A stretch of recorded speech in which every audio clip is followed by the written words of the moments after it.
So, hey everyone, and welcome to episode 19 of Just a Chat With. I'm your host, Andrew Dobby.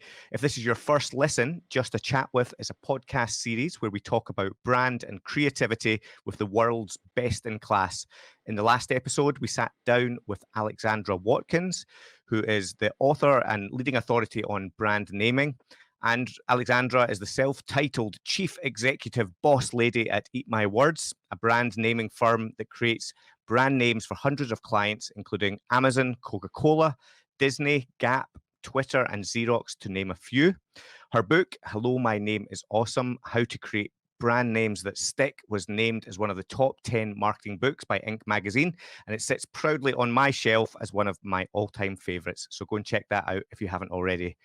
We also recently had president and founder of Fantasy Interactive, David Martin. David has some incredible business and career advice for creative people. We had digital artist Ben Radcliffe from Unity, Design Matters podcast host and author Debbie Millman, and world-renowned designer Michael Wolff. Brand legend Marty Neumeier and Darlene Vogel, the actress well known for her very first role as Spike, a member of Griff's hoverboard gang in the movie Back to the Future 2, which brings us full circle because today I'm very excited as we're here with none other than Kevin Pike, who is an award-winning American film special effects supervisor, below-the-line talent agent and screenwriting consultant, best known for supervising the special effects on Back to the Future. He and his company, FilmTrix Inc., were primarily responsible for the construction of the film's iconic DeLorean time machine. Kevin got his start in film doing set construction for the movie Jaws, working with special effects crew. Kevin then went on to work with several major studios for film, television, and commercials, working with directors such as Tim Burton, Wes Craven, George Lucas, Steven Spielberg, and Robert Zemeckis. Kevin's worked on several other iconic films like Close Encounters of the Third Kind, Star Trek the Motion Picture, Indiana Jones and the Temple of Doom, The Last Starfighter, Fight Club, and Jurassic Park III. Kevin has earned nominations and awards, including a Primetime Emmy Award for Outstanding Individual Achievement in Special Visual Effects for the Amblin television production Earth 2 in 1995, a Clio Award for the Best Special Effects on a Levi's commercial directed by Michael Bay in the year 2000, and he also received a BAFTA nomination and was considered for Oscar nomination on Back to the Future.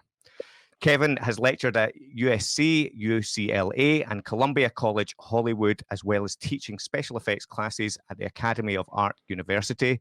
Additionally, Kevin has served as governor for the Academy of Television Arts and Sciences and on the executive committee for the visual effects branch for the Academy of Motion Picture Arts and Sciences.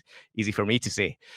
Kevin lives in north of Los Angeles, California, where he manages his company FilmTrix Inc. He's a writer's consultant and a story developer for the studios and production entities, helping writers complete their scripts and advising them how to pitch their written work to producers. Kevin, that was a big mouthful. Thanks so much for being here and welcome. How are you? Well, it all adds up. I do appreciate the review. It exhausts me sometimes to hear it, but it's just a bunch of work that I put together. I appreciate the courtesy and all the announcements that kind of go with it, but hard work pays off. And after a long life, you end up picking up a few acorns along the way. Yeah, well, you've certainly had a very colourful career. I suppose in the recent months, Kevin, how has this sort of pandemic affected your work? Has it changed anything for you? How are you sort of adapting at the moment? I'm fortunate that I live kind of out of the way of the city. I live alone for right now, and I don't have to worry about too much contact with people. We have to get our mail every couple of weeks. We have to go to the recycle for our trash bit. And then I have to drive a bit away just for the groceries that I get every week. So I really am lucky that I don't have to come into a lot of contact. And when I do go to town, I just take all the normal precautions. And so far, I've dodged everything.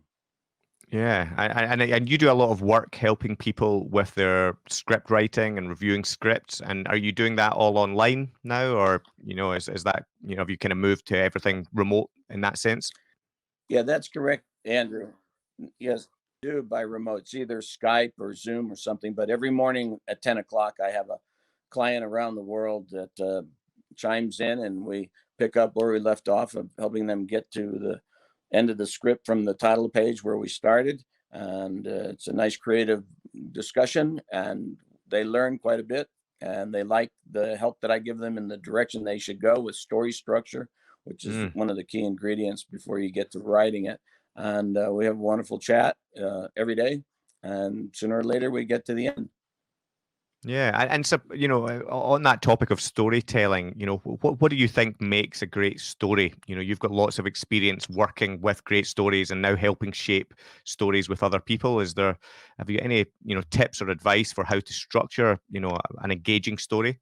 Well, Andrew, it's definitely true that I've learned so much by all the years now in motion picture work, being able to, in the old days, I'd sit on the smoke machine and I'd watch the script and watch the actors and learn dialogue and how it went, and Video Village to show me camera moves and learn how to tell the bits of story. Then, as an agent, when I started working with below the line crafts, I started everybody all the way up to camera and sound, and then I started with producers, directors, and writers. And I found that I really liked the writers best. And I would go to all these pitch fests and I'd listen to everybody tell me their story. And I'd find the few that I liked that I thought I could promote well, and then try to coach them on how to finish it and give them a good ending, and get a script done that I can take and then forward to the studios at the time. And it got real frustrating for me because I never felt that they finished it or they got it without me actually going word by word with them. And then I decided, the best thing I could do is help writers write. And that's Mm. where I just made the dramatic switch to helping people out. And the creativity still comes very, very well. And the student teacher relationship is always a joy. By teaching, you get taught. Um, uh, Answering your question about what they really need, one of the big things that I'm very strong on is the story structure. Mm. Once upon a time, and they lived happily ever after. And in between all that, you have meat and potatoes that really has to be there. You have to have the antagonist and the protagonist, and they have to have a goal and how to get it, and what's the conflict, which is the most important element. Yeah. And when you sort all that out into where you put the choo-choo train cars, it really starts to make sense, and then all the writing can happen. Yeah, I think it's so fascinating when you start to uncover, and dissect how a great story is made. And I suppose in your career, you didn't start here. You didn't start at the storytelling end. And I suppose for our listeners who haven't heard of you, haven't come across you, can you tell us a little bit about the beginning of your career? You got your major start in the movie Jaws.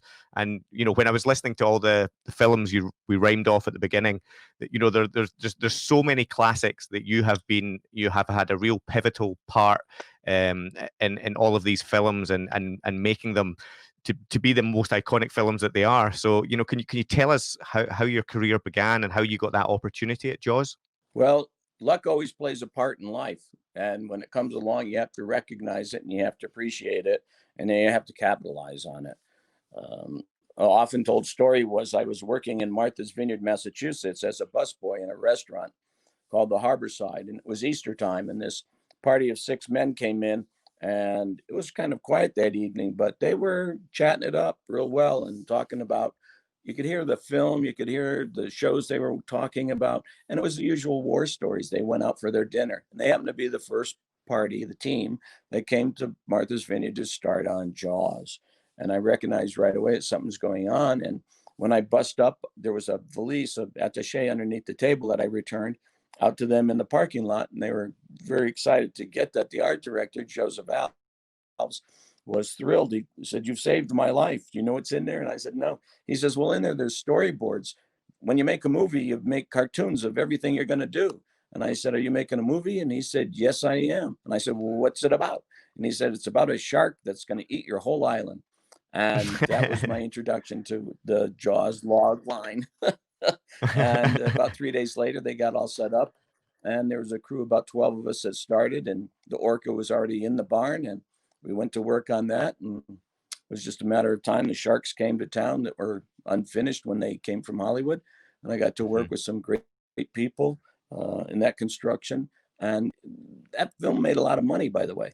And having that hit in your back pocket when you come out to Hollywood is always a good calling card. I ended up working with a lot of the same people. And they in turn ended up getting some great shows after great shows. And then I got on my own and I started earning my way, learning my way, and it continued. With minor hiccups along the way, it's been pretty successful. And what made you think, obviously, I think, on Jaws specifically, you painted the shark, didn't you? Is that was the role that you played there? What specifically made you think this is the career for me? Did you instantly fall in love with it? Did you know what a special effects supervisor was? Did you know much about the industry? No, I didn't know much about the industry, but I was a film person in my own right. I liked movies very much. I liked that storytelling. I was very involved in the creative aspects of my high school at the time. I wasn't so much the sports fan, but I was in the audiovisual club. I was in the camera club. I was president of the drama club all 4 years. Won a little trophy for acting in the school plays and stuff like that. And so I really liked that. And as I said, life changes things around. And there I was, kind of down and out. And I got this gift of this show dropped in my lap, and I started at $3.50 an hour. And I thought that was pretty good. And so we worked some overtime, and then we worked Saturdays, and there was some more overtime involved. And then they need somebody to help out on a special repair job at the Boathouse production office. And I got to work Sundays. So in answer, when did I decide that the business was the right game for me, is when I got my first check on the following Thursday, and I opened it up and it was $372 net. And I said to myself, this is the business for me. And I remember uttering those words because it was quite contrast from what I was getting being a busboy during the cold spring Easter time at the Harborside. Oh, fantastic. So Jaws finished. Where did you find your next big break? You mentioned that Jaws really helped you, having that name in your repertoire and your CV. How did you what was the next film you moved on to from there? Well, first I had to get to Hollywood. I mean, that's where they make the movies, and they all were very kind about it. Kid, come on out to Hollywood. You do well out there. We'd love to have you helping us out. And I said, okay, great. Probably took about a month to get my act together. Came out to Los Angeles, November of '74. And of course, it's wintertime now. They're not doing a lot of the TV. Then there was a lot of, dead space, I guess. And I got busy doing painting and wallpaper on commercials just to make the wage. And sure enough, the business started to open up, and I got hired to go to work at Paramount Studios. They hired me as a permit. That's the first stage before you can get in the union. And I ended up working with a lot of the ssame people from the Jaws team because it involved sharks. And so when I walked in, they said, come on, you're with us. And we just started making two 13-foot hammerhead sharks. Okay. And then we made a big 26-foot sailfish for the Hemingway show called Islands in the Stream. And that, again, lasted for a while. I had to spend some time learning the craft of building the sets and what we call pounding nails. And you learn how to put sets together from the blueprints. And then we got a call saying that Steven Spielberg was going to do another movie. And he was going to do a movie about space and aliens and flying saucers called Close Encounters of the Third Kind. And the main man that I'd worked for on Jaws got that offer to supervise that movie, and he hired me and was very kind to bring me on board early in my career. And he put me with another gentleman that was really good with electronics, taught me a lot. And we were in charge of building the sign that communicates with the alien spaceship. And on and on. Another 6 months in Mobile, Alabama. Learned everything that they would let me do. Oh, I can do that. Show me, and you just pick it up and back to Hollywood, and you get on another show, and you kind of let people know you know what you're doing, or you can learn real fast, and that luck and the talent and the drive, you can get ahead. Yeah, and it must be such a, a really creative and kind of worthwhile creative role. The varying different things that you do within a film. There's so much that's involved in your job, and I suppose I'm interested. When you're working on these films, how much creative direction are you given to the props and the things that you build, and how much is your influence and your own creative, kind of direction, I suppose yourself. Well, if you're working in the prop shop, it's pretty finite. They come to you with a drawing. It's a standard blueprint sketch. They need 6 breakaway windows made, and it has to be this dimension. And they're going to be used over on the Riverside Drive street. And okay, and you run all your balsa, your light wood, you get the breakaway glass set for it and everything like that. You might go to the location and remeasure, make sure everything's okay. So sometimes it's very direct. We need this made. Yeah. Okay. The helmet from Mork and Mindy and any kind of prop that they can't go and rent or buy oftentimes comes to the prop shop, and you learn breakaway glass, breakaway sash, styrene, fiberglass, plastics, metal, welding, and construction of the wood in the walls. So you learn all that, and then if you're lucky, you can get to go to the set and work with another veteran effects man, and you put in what you need there. There's a smoke, a fireplace, wind, steam, dust. All the elements really falls under the classic special mechanical effects work, and then you get pyro, and you get to learn that craft. You have to have a veteran sign for you so that you can get your license. And then after that, you can assist them legally and help them do all the pyrotechnics. And then you learn that. And there's a great deal there to be learned.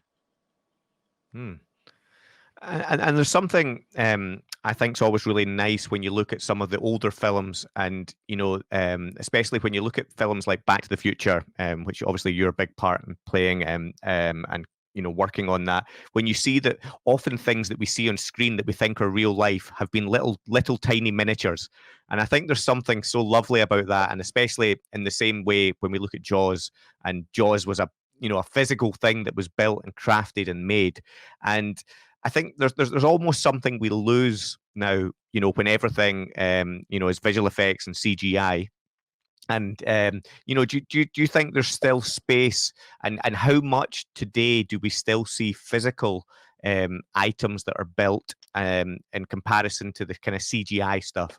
Well, that's a good question, Andrew. What happens is we used to make things and we have to take a picture of them. And we'd hang a model spaceship in front of the blue screen. And they had a map process where they could subtract that element out and put in an optical printer and put that spaceship on another background. And we had an interaction with them on those levels.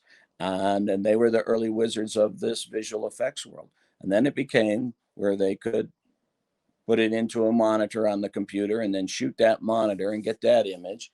And then on and on it went. And it got to a point where, well, we could do that on the computer and we'll just do it in post. And they tried.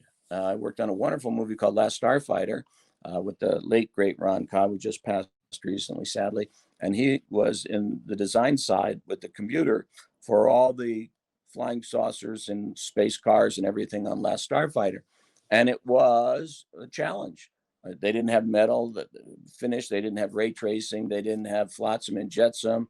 There was a lot of things that made it look a bit crude, but it got better. And then it got to a big wave where we can do everything in visual effects. And it was kind of funny to hear them say, well, we could do that and we could do that and we could do that. And they could. And it might take a little longer than they'd hoped. And it was a little harder. And so it started to come back. It made this reverse tsunami. And everything got to be a better marriage between the physical effects world and the computer people world. And they turned around and started making some great movies just with this combination of the two team efforts. A director like Michael Bay, who I worked for on several commercials, he was really wonderful about keeping the physical effects up. If you look at all those cars and things that are blowing up and flying around, not so much computer as it was real with all those embellishments. It made a wonderful marriage. And it's a pretty good handshake nowadays because it's all kind of sorted out that we could do that and you guys could do that. And it works very well. And it's a nice participation.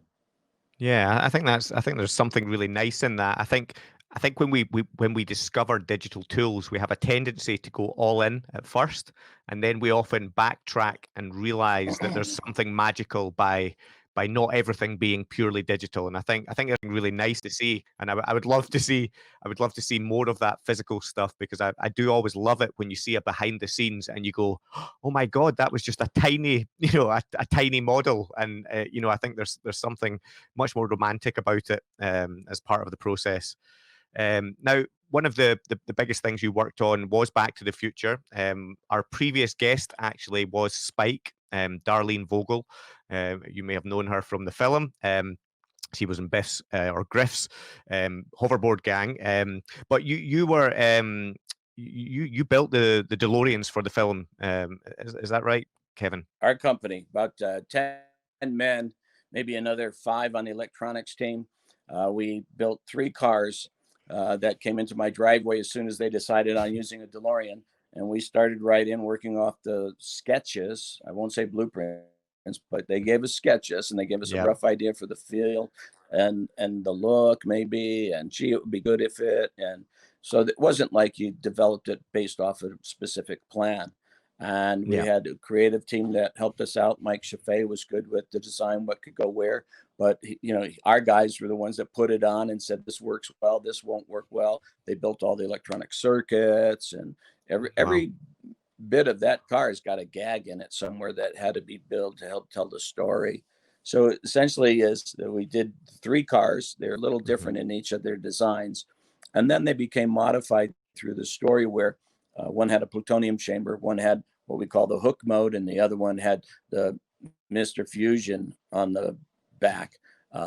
And then that became the predominant car used in 2. And then they had the railroad car later. But the ones that we made were the first 3. The third C car was a process car that we shot over Michael's back and over the dash. And we had the scarecrow come on the window. That was all done on a stage. So that was a process car just for that.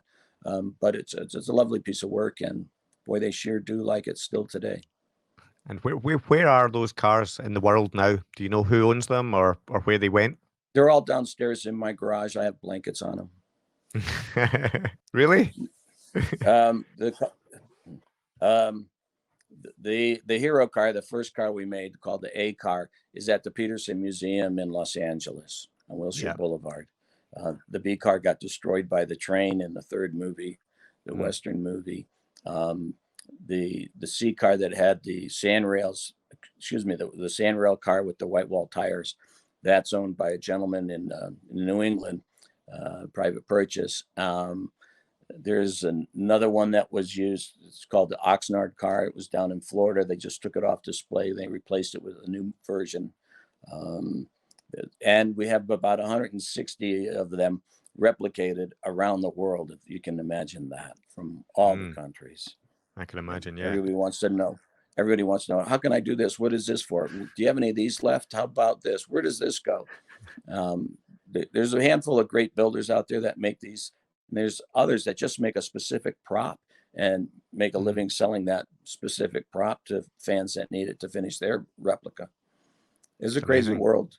It's really insane. I like it. It's fun. It's busy. It keeps me, emails every day, but they're fans that enjoy our good work that we did. And I'm proud to be a friend and help them out.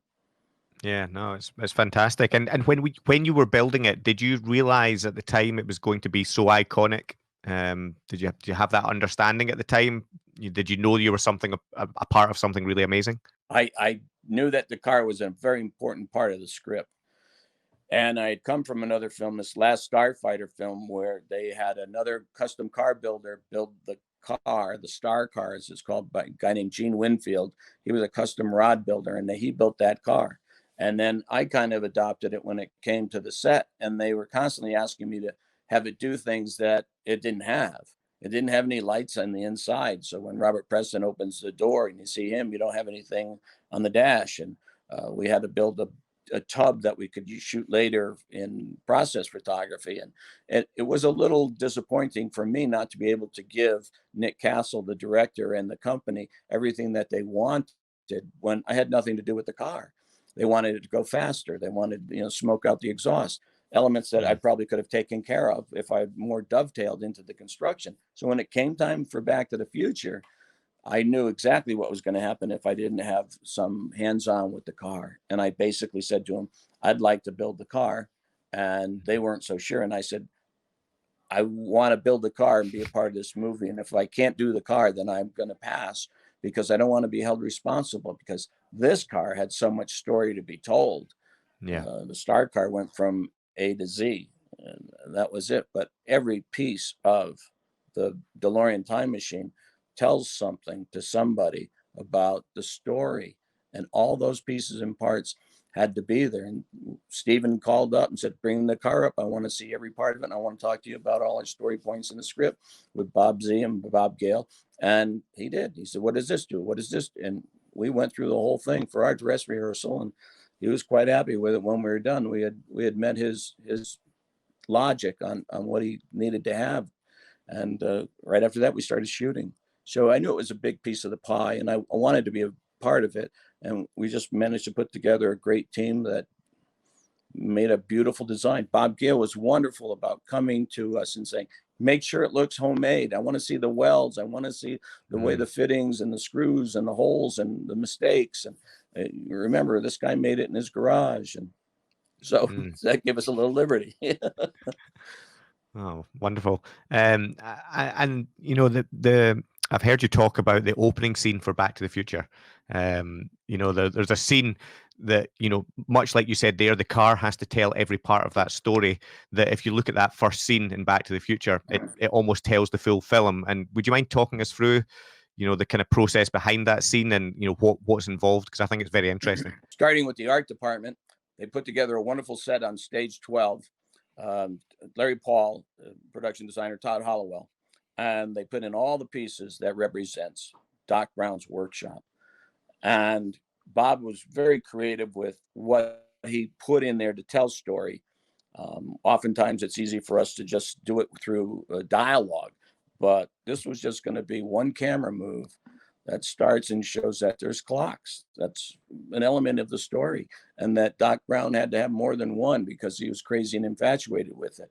And a lot of the clocks didn't work, and a lot of the clocks did work, the other part. And so you needed to help pendulums move. You needed to help hands move. You needed to help bells ring and everything else that happened on the clocks, from the guys behind the wall with buttons, electronics, and wires, to tell that story. And then you move across and things start to happen, and the alarm clock goes off, and then he's not there, and the coffee starts to drip, and you go to TV turning on, telling you another story about the Libyans and the plutonium, and the camera goes over, and then when it comes back, it has to have the toaster. So you have a guy underneath the camera and pushing in the little smoke pellets. So, okay, pop the toast. And so you realize that he's not there. He's not coordinating. He's a little goofy. You've got headlines of papers that talk about the clock tower and famous people in history with time on their mind. And you go all the way across. And the final one is the dog food machine. And they said, we just want to be able to make it so that it opens a can of dog food and pours it into a dish. And I said, we'll do that in cuts. No, we're going to do that all in one shot. It's going to be all part of this whole big shot. And I said, let's go to work. And so we made a dog food machine that opened a can of dog food. The day before, they had a little hiccup with licenses and brand assurances, and the dog food that we got didn't fall out of the can as well as the other dog food, which that's a monkey in the wrench. And we had a guy underneath with a little blowtorch heating up the can while it was sitting in bay in the machine. And then as soon as the camera came through, we ducked out and killed the torch. And when it was ready to turn over, it was looser and made that plop. Then you got to keep going. We got more story because now we got Michael, and Michael opens the door. How did he get in? He had a key. Where's the key go? Under the mat. There's the skateboard, because he's going to invent skateboards later. So we have to show that he has a skateboard. And then he has to step in and kick that skateboard all the way over so it goes underneath the bed and hits the plutonium box on the other wall of the set. So all this magic has to happen in one fluid shot. that Bob designed to tell so much history about where we're going with the story. And it was brilliant in every way. And it was a cool thing to be a part of. And when you see it and you start to realize everything that's happening, it's like wonderment. This is the opening shot, and you're just spellbound by everything that's going on. And I thought it was wonderful. Yeah, I think it's fantastic, and I've watched it multiple times. And yeah, definitely a challenging shot for the first one to open the movie for you guys. And I suppose is that one of the most challenging shots you've had to create, or is there a shot that you can kind of that's maybe been your favorite or your most difficult, most challenging? Is there anything that comes to mind? Well, they're all challenging and they're all difficult. So let's just get over that fantasy, right? You're still going to have to figure out how to get through it. But if you just go from the end of the last bit, you're going to pan over and see a giant speaker. And where is this coming from? And this is going to be rock and roll. And we have to know that he can play guitar if he's going to invent rock and roll later in the Neptune dance sequence. So we've got a speaker. We're going to have a little speaker. We can have a little speaker, but no, I want a big speaker. Okay, how big? We want a speaker that's like 8x8. That's a big. You're speaking feet or inches here, right? And so we made it. And then, no, it has to have more switches. It has to have more lights. It has to have more knobs. It has to have more meters. Okay. So then we went back and did all that. Okay. And then what's going to happen is he's going to stand right in front of it and he's going to twang the guitar. And it's going to be so big, it's going to blow the speaker and he's going to get blown back on his tail and the bookcase is going to fall. What? Yeah, we're going to do a shot with, okay. So on top of the speaker, we have big air movers that blast out air with a quick release. And we loaded up with papers and debris and things like that to give motion. All the tables in the lab had a heavy cable that was spring loaded on a bungee cord with a pyrotechnic release that we could zap, and that those wipes, those you don't even see them because there's so much going on. They just take everything that's on every table away. And then you have Marty in front of the speaker and he's got a guitar plugged in and he stands on a pad that later will be replaced with a stuntman, but that pad flips you back up in the air. Then we had to, after making the speaker urethane foam, and Bob wanted to say, when it breaks, I want to see it the same color on the inside as the outside. So we had a special chemist come in and help dye the two-part foam. And then we had to score it to put in the primer cord to break it. And then we had to make like a magnet on a pneumatic plunger that has to come out too. And all of this has to be done with the shower of sparks and everything else going on and be safe for Marty. And pleasantly, I was able to get him to wear his sunglasses that have become trademarked throughout. But there was a lot of coordination on that to just get all those pieces. Cut to stuntman, dress, get him in place. Where's the safety spotters? Great stunt crew all the way through. And then we pop it and then it blows and it breaks and it flies him through the air and he lands in there. And then the bookcase comes over and then cut to, put Marty in and then have him come up and fire out. Now, that was an ambitious scene, and it had a little bit of element of danger and safety because he's standing right in front of the pop. So there was a little pucker power going on when we were putting that one together. Yeah. So I suppose taking a step back to your childhood, what did young Kevin think he was going to be when he was older? I remember getting the usual questions. What do you want to be when you grow up? A fireman or a policeman? And somewhere early on, I had come up to the idea that being an actor must be really cool. And I remember saying that when I was in my childhood, 8, 9, 10, I said, oh, I'd like to be an actor. And that was like a wild jump for anybody at that time.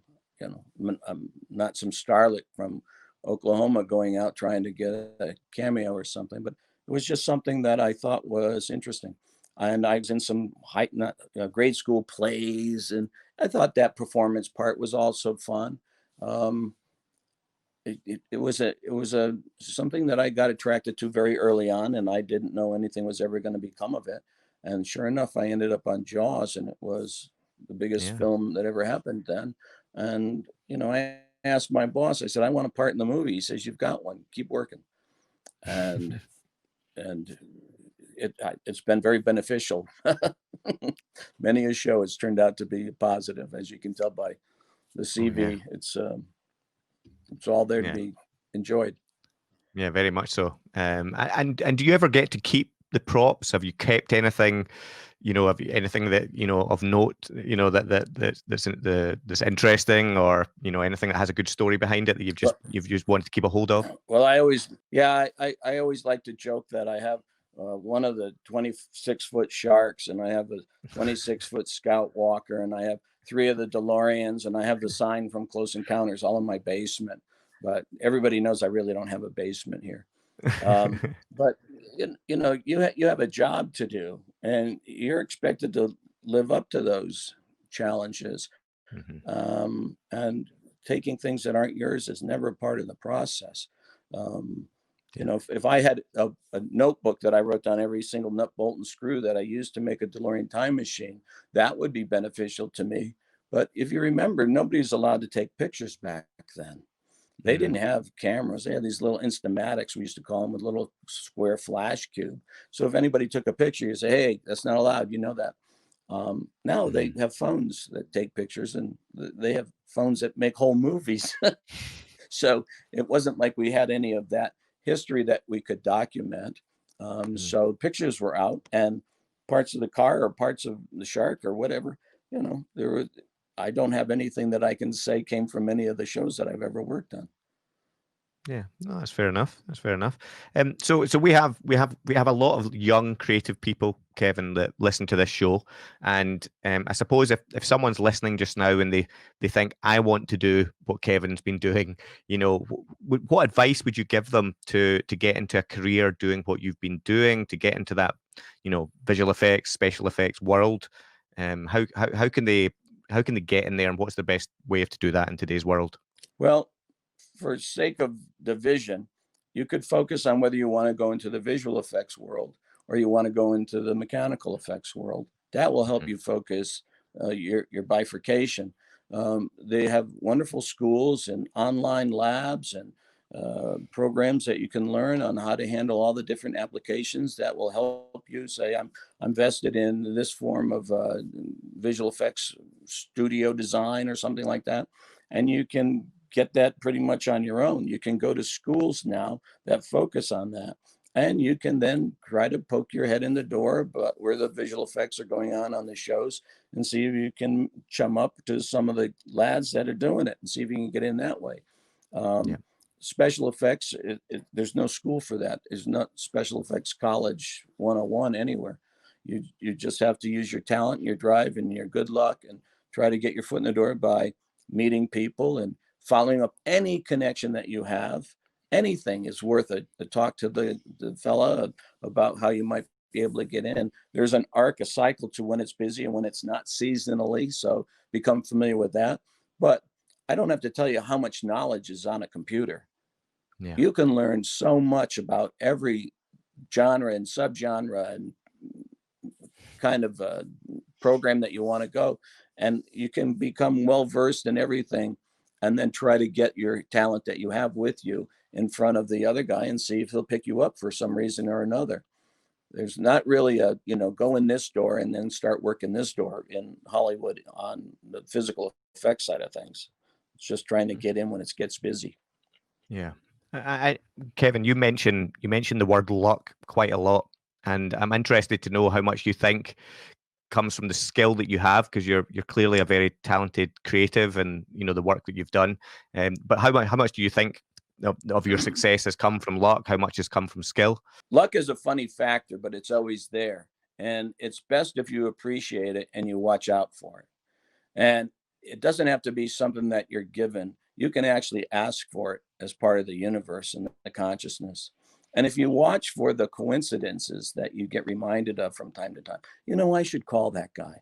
Gee, I wonder it would be good if I could go there. Why am I getting thoughts about XYZ? And so I had been on Jaws and I didn't have any work. And I had a premonition that my father had sent me a check, RFD, random delivery, no box, no address, to Martha's Vineyard in Edgartown. And if I went to the post office, that check would be waiting there because I knew my father could understand my despair. Where does that come from? Where does that come from? Consciousness. And so I went to the post office thinking magically somebody would hand me a check for $100. And when I went up the stairs, and he was a construction coordinator, and he says, "You ready to go to work?" I said, "You bet." He says, "Start tomorrow, 3:50 an hour. Go to the boathouse, 7 o'clock in the morning." Now, where did that come from? Right? But I've been Right. in those situations my entire life where I can reflect that. It was luck, but I took the action. There's the motivation. So there's the drive, right? And the talent is something that you learn how to develop. You learn your craft, you learn your skill, you hit your thumb with the hammer and you keep going forward. And you just keep amassing all of this knowledge that gets really refined when you start to supervise your own shows. There's a lot of liabilities, a lot of pressure, there's a budget, there's time, there's a lot of management of people that has to be pulled off. Your crew has to dovetail into the work of all the other crews, whether it's makeup with blood, wardrobe with bullet hits, or just 1,000 interactions of how to deal with people is one of the biggest talents that you have to be able to acquire or learn to help you get through all this, because it's really a people show all the time. It's very difficult to have a COVID kind of response team set up and make movies. The actors don't have masks. Everybody's crowding around Video Village to see what's going on. It's a very personable person Mm. orientation, and if you can get along with people, you'll be a leg up on the next guy. Yeah, yeah, and I'm interested. While we were off air, Kevin, you talked about how you meditate every day now, and you helps with your creativity. Can you talk a little bit about that? Sure can. About 5 years ago, 6 years ago, I was having a problem with insomnia. That means I'm not getting enough sleep. Oh, I didn't sleep well last night. I know, I'll sleep good tonight and then everything will be okay. That's not how it works. If you don't get enough sleep, your mind doesn't get refreshed like it's supposed to. And you think you can go on and then, okay, when this show's over, I'm going to really take a good break. That's not healthy for you. So I started working with learning how to sleep. And I got that to a place where I started feeling better and healthier and I could do things. And as I worked through all of that, I got attracted to a book by Deepak Chopra about the spontaneous fulfillment of desire. And where did that come from? Why did that land in my lap? And I read that book and I was moved by it. And in there, it guided me towards meditation. I had done Mhm. that before, other places and other times when in your past life of reading, but I said, I'm going to practice this. And what I do is I meditate early afternoon and I sit there for about 40 minutes and I consider nothing. Mhm. I just keep an empty mind and I relax and I try to go to that higher consciousness. And I'm very respectful of consciousness as a way for you to get information. And in there, it'll grant you what you ask for if you just put it out and let it go. And it brings your whole mind to a higher consciousness and it makes the brain healthier and all your body for that matter. And I've just become a candidate and it's wonderful for me. And I continue to investigate and read and meditate and work on lucid dreamings and higher Yeah. consciousness. But for instance, if you had a 30,000 word vocabulary, and then you died, and then they cut your brain open and they look for that file cabinet, where would they find it? It's not in you. It's not Yeah. in you. It's through you. You've seen pianists play. Like, where is that coming from? How does he know how to do that so fast? And it's from the consciousness that comes through you. And if you can pay attention to it and realize it when it's coming to you, it'll help your life be better towards the goals that you want. Yeah. Well, that feels like a very peaceful way to end the podcast today, Kevin. So I just Great. want to take this time to thank you so much for taking the time out your day. Apologies, we had some technical difficulties before we came online, but we got through them. So thanks for sticking with us. And thanks to everyone who's been listening. If you want to support the podcast, please do rate us and write us a review. It really does help and makes a big difference to us. We publish a new episode on the last Monday of every month. So make sure you're subscribed if you don't want to miss out. Kevin, thank you again. And we'll see you all next Thank you. time. And if anybody needs to get a hold of me, I'm available. If you want to talk about your script and get some guidance, I'm happy to help you. Perfect. Thank you, Kevin.